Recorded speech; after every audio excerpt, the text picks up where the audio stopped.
좋겠습니다. 자, 오늘 함께 우리가 나눌 말씀은 로마서 10장 13절에서부터 15절까지를 우리가 보도록 하겠습니다. 로마서 10장 13절에서부터 15절까지 우리 다 자리에서 일어나시겠습니다. 우리 13절에서부터 15절까지 우리 세 구절인데 같이 우리 함께 우리 교독하도록 하겠습니다. 시작. 누구든지 주의 이름을 부르는 자는 구원을 받으리라. 그런즉 그들이 믿지 아니하는 이를 어찌 부르리요? 듣지도 못한 이를 어찌 믿으리요? 전파하는 자가 없이 어찌 들으리요? 보내심을 받지 아니하였으면 어찌 전파하리요? 기록된 바 아름답도다. 좋은 소식을 전하는 자들의 발이여 함과 같으니라. 아멘. 네, 우리 자리에 앉으시겠습니다. 오늘 여기 계신 분들 중에 거의 많은 분들이 다 부모이시잖아요. 네. 자녀를 둔 부모. 우리가 부모라고 말할 때는 자녀를 둔 부모라고 우리가 이해할 수 있는데, 이런 부모에게 있어서 그 부모가 가장 행복하려면, 또 부모가 가장 행복한 이유가 있다면 그것이 무엇일까? 제가 아까 처음에 그랬죠. 부모를 둔 자녀.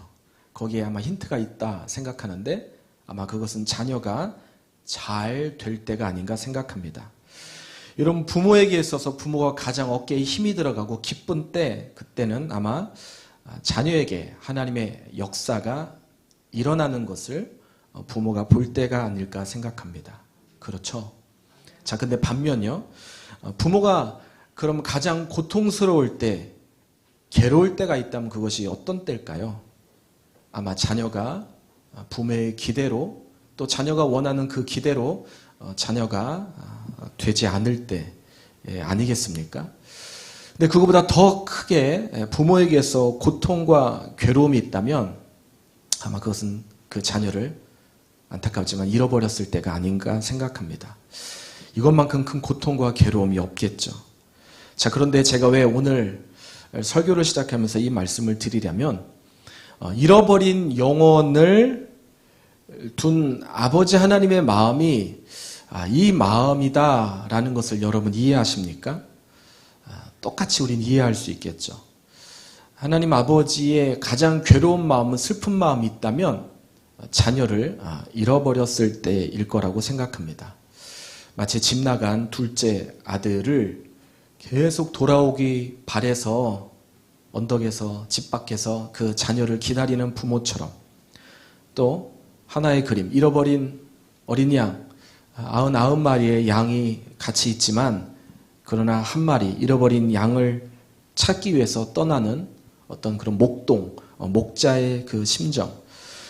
그래서 아마 하나님이 가장 기뻐하시고 행복해 하실 때는 잃어버린 영혼이 주님께 돌아오는 것, 이것만큼 우리 아버지 하나님이 가장 기쁠 때가 있을까? 그때 하나님은 가장 행복해하고 즐거워할 때가 아닐까 생각합니다. 다시 말씀드립니다. 잃어버린 영혼이 주님 앞에 돌아오는 그 기쁨, 그 기쁨이 우리 아버지 하나님에게 있어서 가장 큰 기쁨이다. 우리가 지금 매일매일 우리가 큐티 하잖아요. 또 하나님 말씀을 매일매일 묵상하는데 그 도구가 매일 성경입니다. 여러분, 4월달 매일 성경 본문이 신명기였던 거 아시죠? 신명기도 그런 것 같아요. 신명기의 전체 흐름, 줄기를 보면 신명기를 통해서 우리에게 들려주고 싶은 아버지 하나님 메시지가 있다면 아마 그것은 이스라엘 민족을 향한 하나님 아버지의 사랑의 마음, 나로부터 떨어지지 마, 계속 같이 있어야 돼, 나와 함께 있어야 돼 라는 것을 계속 강조하는 것이 아닌가 생각합니다. 그래서 떨어져 있으면 돌아와야 돼, 돌아오는 인생이 아름다운 인생이야 라는 것을 계속 말씀하시는 거죠. 오늘 우리가 예배를 통해서 하나님께 더 깊이 돌아오는 그런 시간 되길 원합니다. 또 오늘 우리가 말씀을 들으면서 또 생각나는 우리 주변에 정말 돌아와야 될 영혼, 하나님 앞에 다시 와야 될 그런 영혼들이 돌아와지는 그 일이 오늘 말씀 가운데, 예배 가운데 일어나는 일이 됐으면 좋겠습니다. 예수님께서 하신 말씀 기억하시죠? 누가복음 15장, 하늘의 아버지를 얘기하는 거죠. 하늘 하나님은 회개할 것이 없는 의인 99보다 회개할 수 있는 죄인, 그 죄인이 돌아오는 것을 더 기뻐한다. 이게 우리 하나님 아버지의 마음 아니겠습니까? 오늘 이 일이 일어날 수 있기를 원합니다. 자, 오늘 본문은요, 이 영혼이 돌아올 때, 이 영혼이 돌아오게 될 때 일어나는 놀라운 일, 구원을 오늘 설명해 주고 있는 본문이 오늘 본문입니다. 제가 오늘 이 본문을 통해서 나누고 싶은 말씀의 초점은, 여러분, 이 일이 우리에게 일어나야 되지 않겠습니까?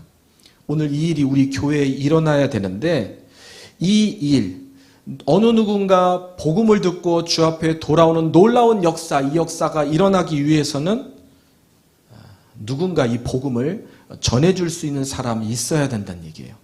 자, 이것이 오늘 설교의 중요한 초점입니다. 사실 설교자에게 있어서 가장 부담스러운 설교의 주제가 있다고 한다면 아마 그것은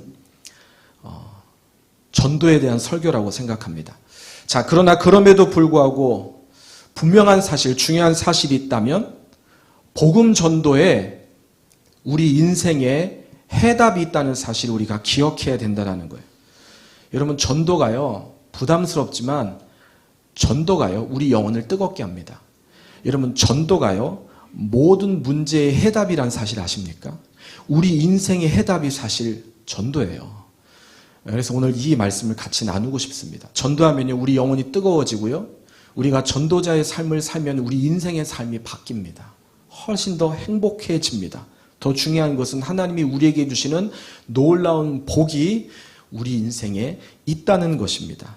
자, 그래서 저는 오늘 이 말씀을 같이 나누면서 우리 모두를 복음 전도자로 청빙하고 싶어요. 초대하고 싶습니다. 자, 이름하여 오늘 본문의 제목입니다. 후회 없는 초대. 자, 오늘 저는 세 가지로 우리 모두를 초대하고 싶습니다. 자, 먼저 첫 번째, 바로 그것은 전하지 않으면 믿는 것 자체가 불가능하다는 거예요. 내가 전하지 않으면 예수 그리스도를 아는 것 자체가 불가능하다. 여러분 생각해 보십시오. 들리지 않는데, 예수님에 대한 소식을 알지 못하는데 그가 어떻게 구원을, 또 새로운 인생의 삶을 살아갈 수 있겠습니까? 그거는 불가능하다는 얘기입니다. 자, 오늘 본문 13절을 같이 읽어보도록 하겠습니다. 자, 시작. 누구든지 주의 이름을 부르는 자는 구원을 받으리라. 자, 무슨 얘기입니까? 예수님을 믿으면 어떻게 된다는 거예요? 구원받는다라는 그런 얘기죠. 자, 오늘 바울 사도는 요엘 선지자의 메시지를 인용해서 누구든지 예수 그리스도의 이름을 부르면 어떤 일이 일어나냐? 그가 구원받는다는 거예요. 자, 이 말을 다른 말로 바꿔 말할게요. 예수 그리스도의 이름을 어느 누구도 그 이름을 부르면 그 인생이 과거와는 다른 새로운 인생으로 그의 삶이 시작되고 변화된다라는 것입니다. 여러분, 우리 많은 사람이 꿈꾸고 소망하는 거 변화 아닙니까? 오늘 반복된 나의 인생의 삶 속에 내가 넘지 못하는 내 문제 앞에 새로운 돌파구, 새로운 삶으로 내 자신이 변화되는 거 우리 모두가 소원하고 갈망하는 거 아니겠습니까? 자, 근데 성경은 누구에게 그 일이 일어나느냐? 바로 이것은 예수 그리스도의 이름을 부르는 사람에게 그 일이 일어난다라고 지금 말하고 있는 겁니다.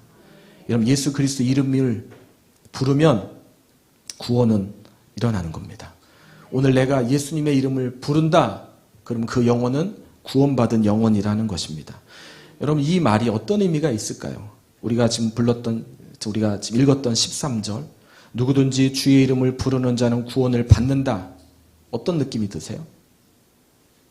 구원은 누구나 차별하지 않는다는 얘기 아니겠습니까?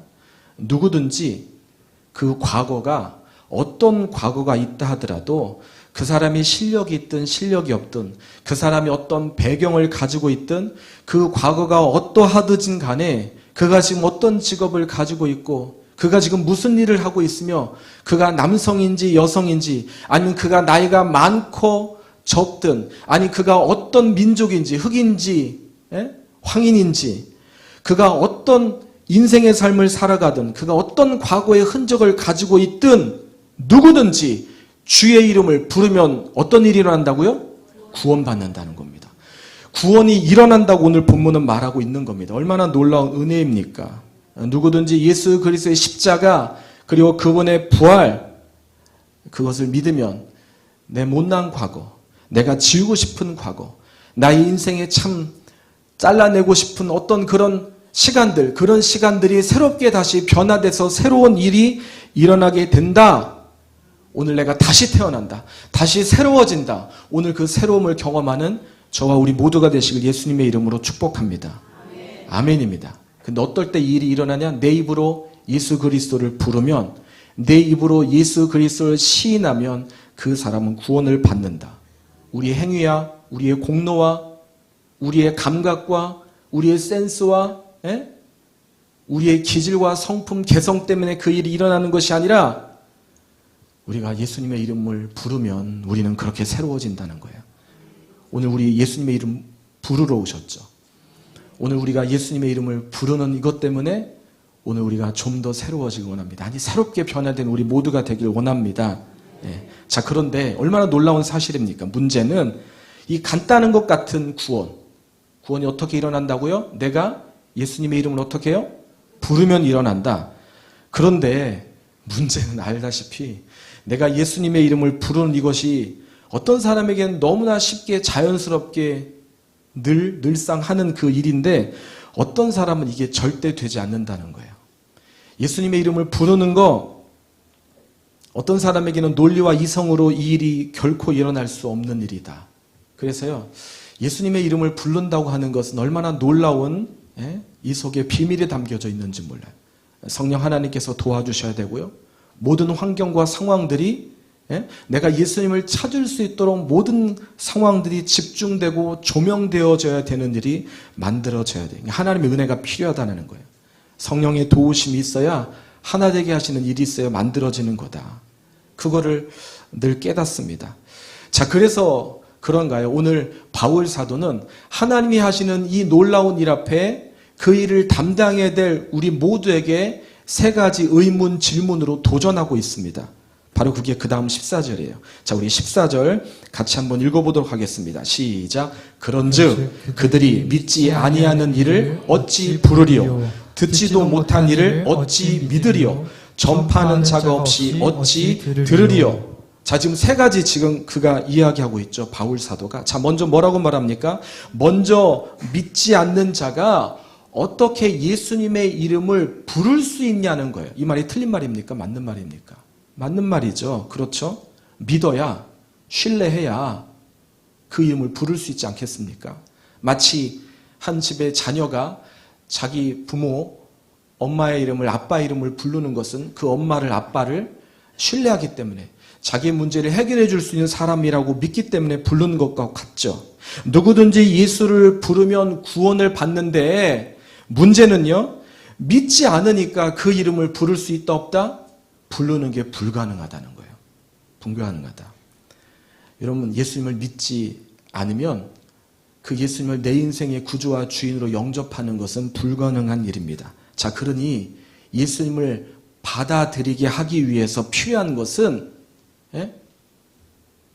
내 안에 믿음이 있어야 되겠죠. 믿음이 있어야 예수님을 부를 거 아닙니까? 어떤 믿음이 있어야 됩니까? 내가 할 수 없는 모든 것, 심지어 내가 알지 못하는 나만이 가지고 있는 나의 약점, 죄악된 모든 것들도 깨끗하게 씻겨줄 수 있고 또 변화시켜줄 수 있고 새롭게 하실 수 있는 분이 하나님이시다. 그리고 그 하나님이 나를 통해서 설계하신 그 그림, 예수 그리스도, 그 복음을 내가 받아들이는 것, 그것을 믿는 것, 이게 있어야 되더라는 것입니다. 이런 구원은 예수님을 믿는 믿음으로부터 시작됩니다. 자, 그래서 바울은 두 번째 의문 질문을 합니다. 뭐예요? 이 믿음을 위해서, 이 믿지 못하는 사람을 위해서, 그러니까 이 사람이 믿음을 갖기 위해서 해야 될 일이 있다고 말합니다.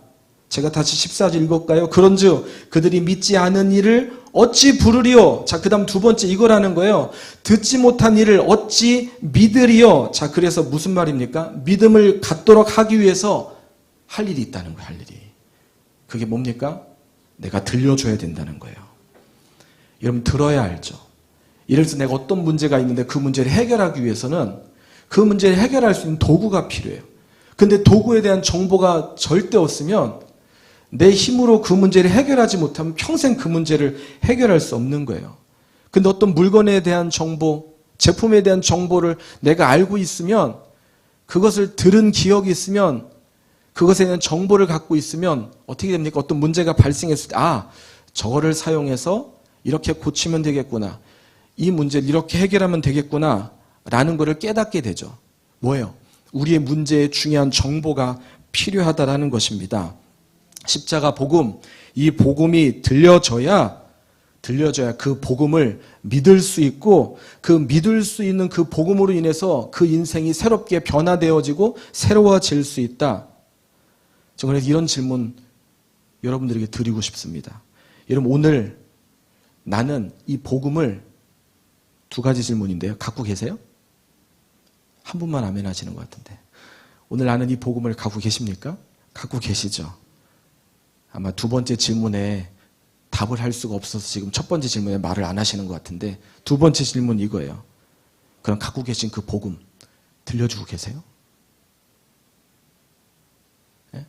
내가 지금 갖고 있는 이 복음을 정말 나는 다른 사람에게 지금 들려주고 있느냐라는 질문을 드리고 싶습니다. 물론 우리가 삶의 전도 중요하죠. 내 행위, 내 모습이 하나님의 자녀로서 이 땅을 살아가는 거 너무너무 중요합니다. 그러나 사실 내가 내 옆에 있는 사람을 정말 사랑하고 그 영혼을 정말 소중한 하나님이 저 영혼을 축복하고 저 영혼을 세우길 바란다면 저 영혼에게 필요한 저 영혼도 그거를 몰라요. 다른 걸 요구하고 다른 걸 바라보고 다른 걸 소망하고 다른 걸 찾는데 더 중요한 거 그 모든 것을 이룰 수 있는 주인 하나님 예수 그리스도 그 복음을 들려줘야 된다는 것입니다. 제가 오늘 이 말씀을 나누면서 제가 사실 도전이 됐던 건 뭐냐면 사실 지난주 설교가 전도 설교였어요. 사실 기억하십니까? 설교 제목 내 인생의 영광스러운 꽃길 바울 사도의 어떤 마지막 모습 사도행전 그 모습을 같이 나눴잖아요. 근데 참 감사한 게 그 설교 끝나고 난 뒤에 주중에 놀라운 일이 일어났어요. 뭐냐면 우리 교회 청년분들이 전도를 했어요. 전도를. 어제 모여서. 그래서 너무 감사하다. 너무 좋은 아름다운 모습 아닙니까? 제가 놀라가지고 뭐 매주는 아니더라도 뭐 한 달에 뭐 한두 번이든 이렇게 좀 전도하는 모습을 계속 보여줬으면 좋겠다라는 얘기를 제가 우리 아내한테 그렇게 얘기를 했는데 너무나 멋진 그 놀라운 일이죠. 그래서 오늘 안 되겠다. 더 구체적으로 이 말씀을 같이 나눠서 정말 젊은이에서부터 우리 시니어 모든 어르신들까지 정말 이 전도에 대해서 마음을 가질 수 있도록 한 번 더 오늘 이 말씀을 나누는데 정말 큰 도전이 됐어요. 그래서 그런 모습 우리가 좀 서야 되겠다. 여러분 오늘 바울은 지금 그걸 지금 이야기하는 겁니다. 믿음을 갖기 위해서는 뭐 해야 된다는 거예요? 들려줄 수 있어야 된다는 거예요. 저 사람이 믿음을 갖고 믿음 있다고 말한대요. 믿음 있는 사람의 삶으로 살지 않으면요. 믿음 없는 거예요. 믿음을 가질 수 있게 다시 또 하나님을 붙들을 수 있도록 붙잡을 수 있도록 우리가 들려줘야 돼요. 다시 말해줘야 될 일이 오늘 우리가 해야 될 일이다라는 겁니다. 자, 그러면서 바울은 그래서 마지막 반문을 하죠. 뭐라고 반문합니까? 제가 다시 14절 볼게요. 자, 비춰주셔도 좋고요. 자, 그런즉 그들이 믿지 않은 일을 어찌 부르리요? 우리에게 도전되셔야 돼요. 듣지도 못한 일을 어찌 믿으리요? 그래서 바울이 뭐라고 합니까? 세 번째 반문하죠. 전파하는 자가 없이 어찌 들으리요? 무슨 말입니까? 전하는 자가 있어야 된다는 거예요. 복음 전도하지 않으면 저들은 예수님의 이름을 부르지 않을 뿐만 아니라 그들에게 구원 자체가 없다는 거예요. 여러분 한 영혼이요. 예수님을 믿으려면 오늘 우리 자신을 생각해 보시오. 오늘 우리가 어떻게 예수님을 믿게 되었나? 놀라운 것은요. 나를 향해 예수님을 소개해 준 사람이 있어요. 예수님이 하나님의 아들이다. 예수님이 당신을 사랑해. 예수님이 당신을 정말 사랑한데 당신이 비록 이런 모습이고 연약한 모습이라 할지라도 예수님은 당신을 너무너무 사랑해 라는 사실을 우리에게 들려준 사람이 있었다라는 것입니다. 어찌 전하지 않는데 듣겠느냐. 오늘 이거 제 얘기로 듣지 말고 성령의 음성으로 들어보십시오. 어찌 전하지 않는데 어찌 들을 수 있겠느냐. 오늘 이 음성이 오늘 마음에 정말 중요한 울림으로 울려지기를 예수님의 이름으로 축복합니다. 그래서 화요 울림운동 나오셔도 좋고요. 정 안 되면 목장에서 목장 식구들 교제 식사하고 말씀 나누는 것도 좋지만 뭐 그런 시간으로만 계속 가질 게 아니라 한 번은 적어도 한 달에 한 번 이상은 여기 주변에 가서 같이 우리 전도합시다. 전도지 많아요. 선물도 많아요. 나눠주면서 전도하는 그 하자는 거예요. 그게 우리 교회도 필요하지만 우리 영혼이 살아나는 일이에요. 우리 영혼이 훨씬 더 행복해지는 일이에요. 우리 영혼이 얼마나 역동적으로 뛰는지 몰라요. 어제 전도했던 한 청년이 그랬다고 하더라고요.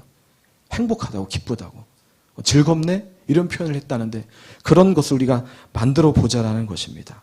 전하는 사람이 있어야 들을 수 있다. 자, 바울은 믿음으로 예수님이 그들의 주인이 되기 위해서는 반드시 복음을 들려주는 사람이 있어야 된다라고 말합니다.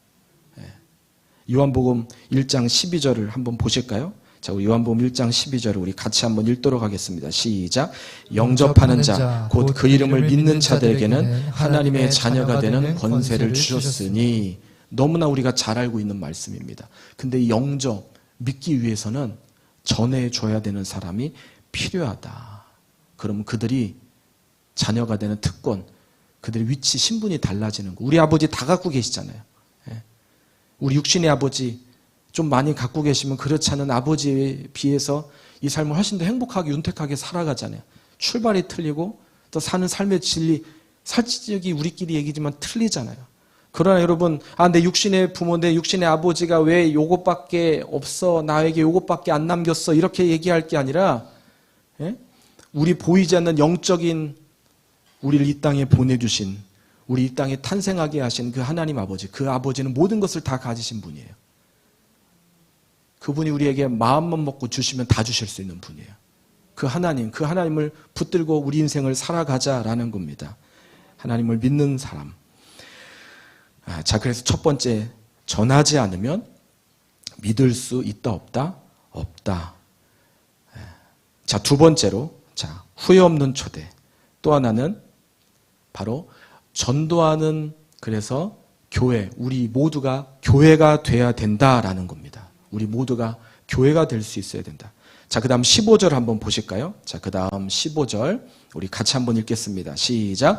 보내심을 받지 아니하였으면 어찌 전파하리요. 기록된 바 아름답도다. 좋은 소식을 전하는 자들의 발이여함과 같으니라. 자, 여기 15절 이렇게 시작합니다.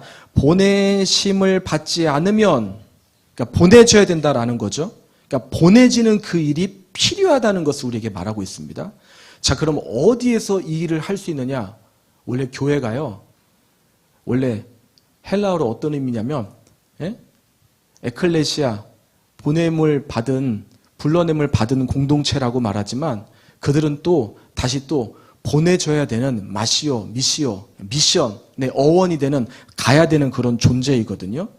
예수님께서 제자들을 향해서 그렇게 말씀하셨어요. 마태복음 16장 15절 16절인데요. 자, 15절 제가 읽을 테니까 16절 한번 읽어주십시오.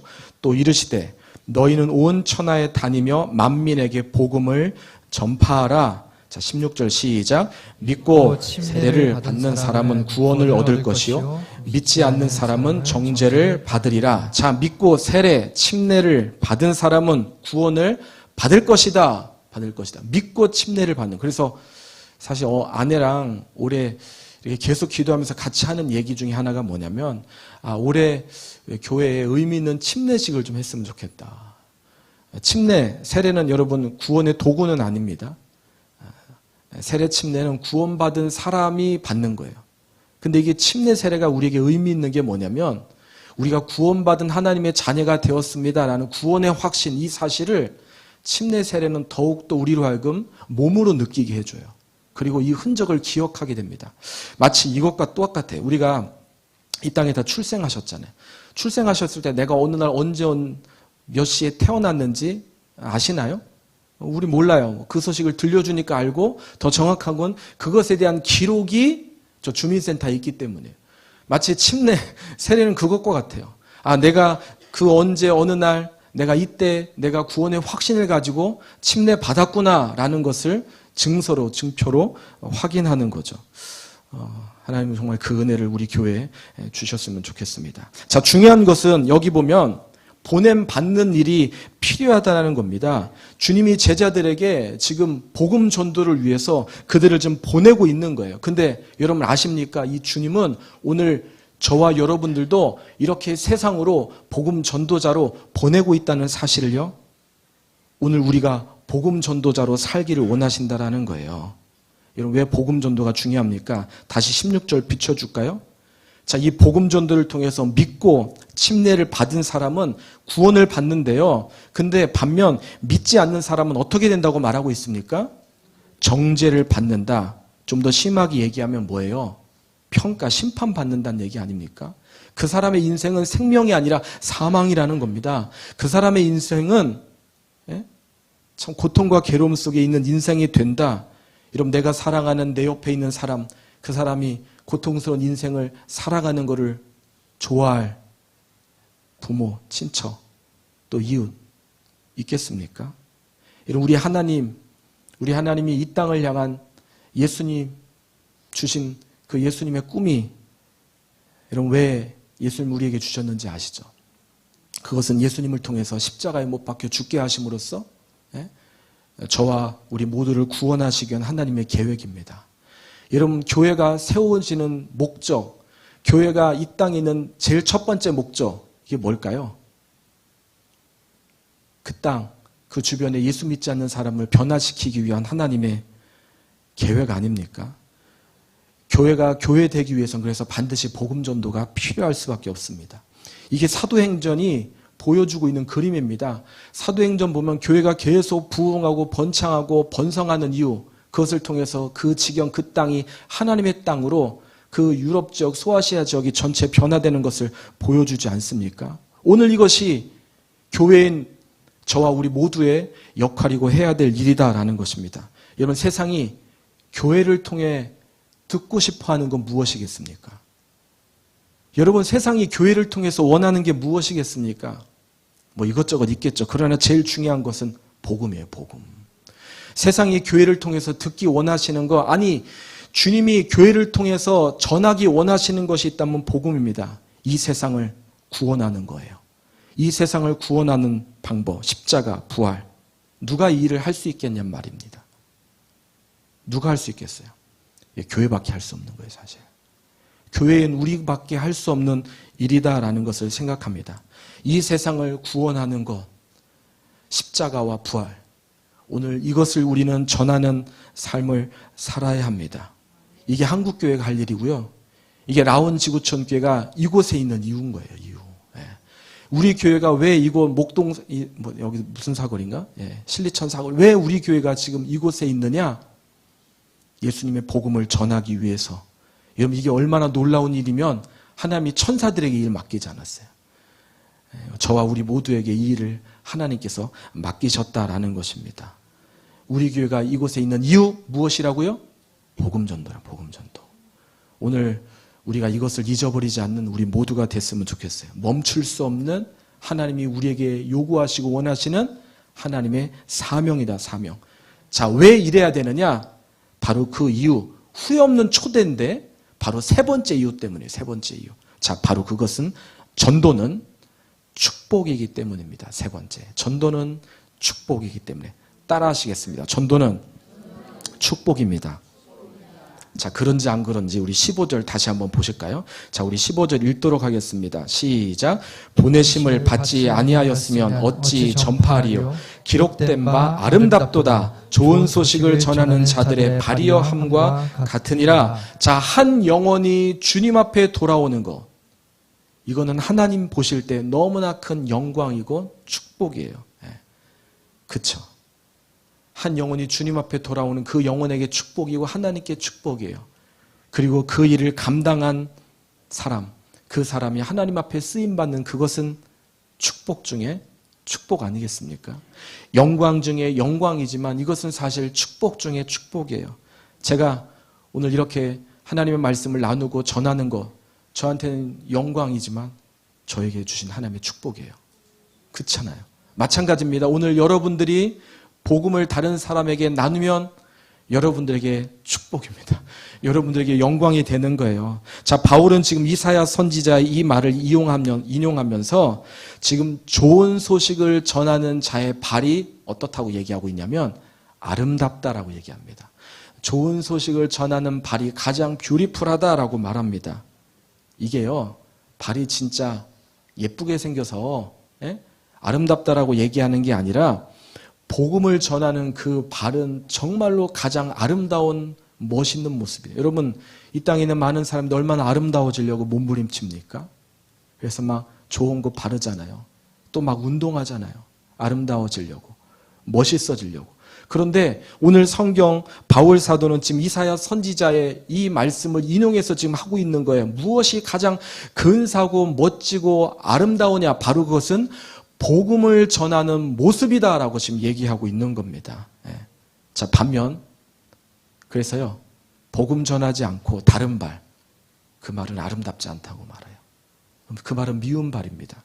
생각해 보십시오. 죄악의 장소로 가는 발, 그 발이 아름다울 수 있겠습니까? 하나님 기뻐하지 않는 삶의 모습으로 살아가는 그 발, 얼마나 부끄럽고 미운 발이겠습니까? 자, 그런데 아름다운 발이 있습니다. 무엇이요? 복음 전하는 발이라는, 복음 전하는 발.